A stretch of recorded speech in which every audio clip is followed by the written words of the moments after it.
Ashley James joins us from Bergerac in France. Good morning. Hi, and you're on morning. holiday there at the moment, aren't you, you lucky thing?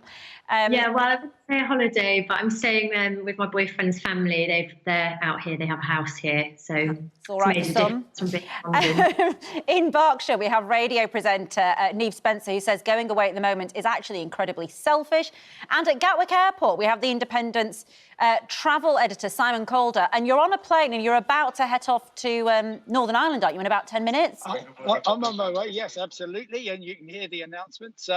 It's about, I guess, half full. There's an empty seat next to me. And then most of the, I'd say probably about 80 passengers. So 100 empty seats. It's, apart from the fact everyone's wearing a mask and there's very strict rules. The captain's just told us that we've all got to ding the call bell if you want to go to the loo during the flight.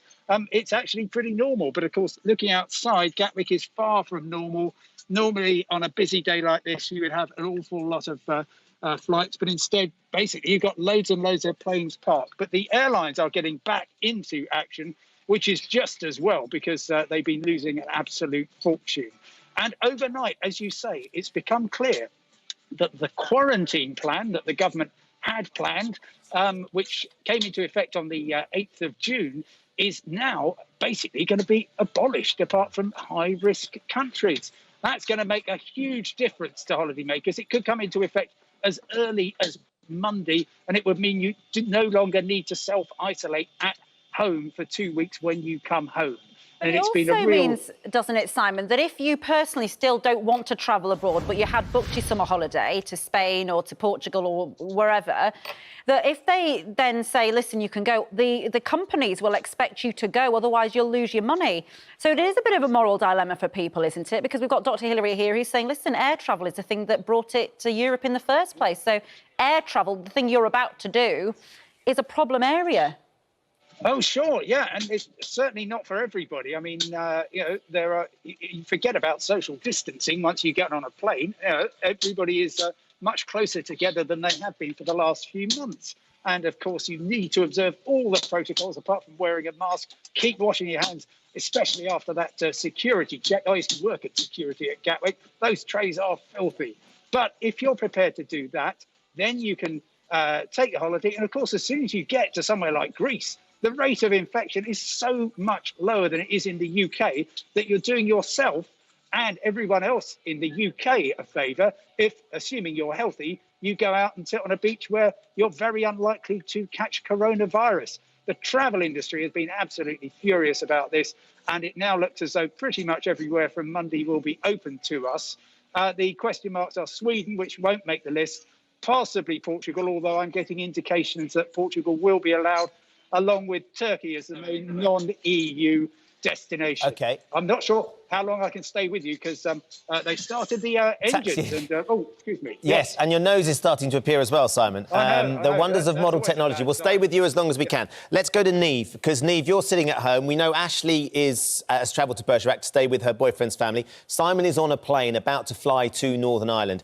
You think the fact that they've left the country is selfish. Why?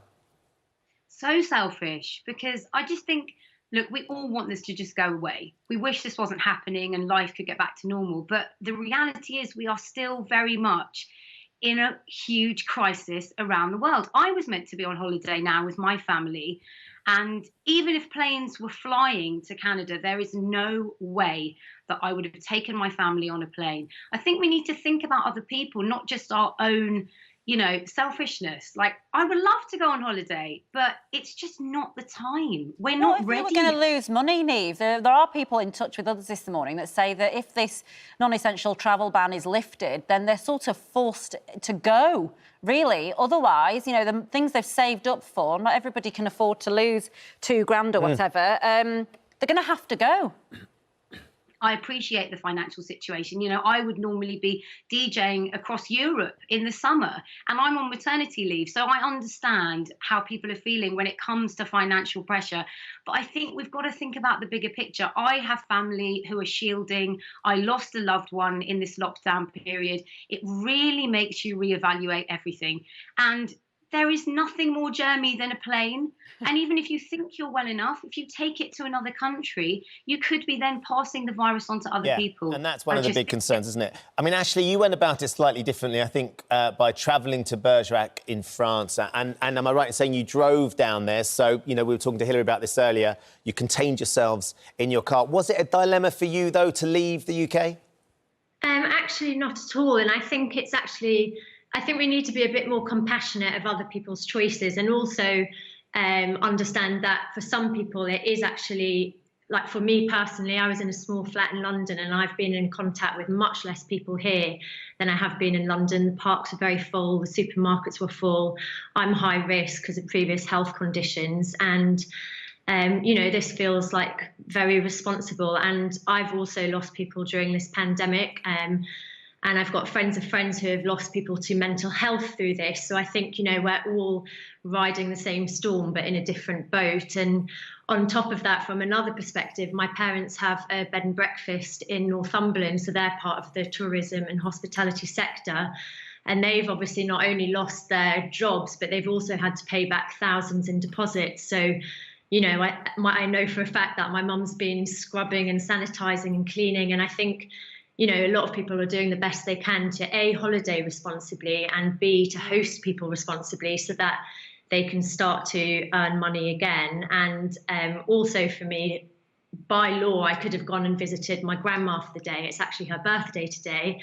But because she's an incredibly high risk, she's 92, she's been through chemo.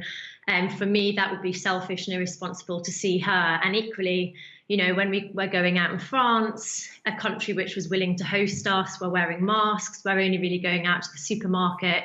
But I've got so much outdoor space here. Obviously, we're with my boyfriend's family. And after 100 days in lockdown in London, it's just a very welcome break. And I don't feel that it's any more selfish than being in crowded parks in London or, you know, queuing in crowded supermarkets, which I was doing. Well, Neve, thanks very much. Neve, it's interesting. Would you be willing to go on holiday in the UK then? Would you travel, you know, to the lakes or the Cotswolds or wherever with your family? Or would you think that that in itself is also problematic?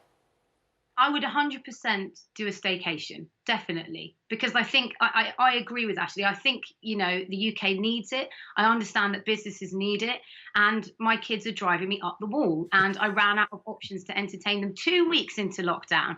So yes, I would do a staycation, but I would not go abroad. Not now, not yet. OK, Obviously, Simon. in my situation, I drove and we took the tunnel, and you're not currently allowed to get out of the car in the tunnel.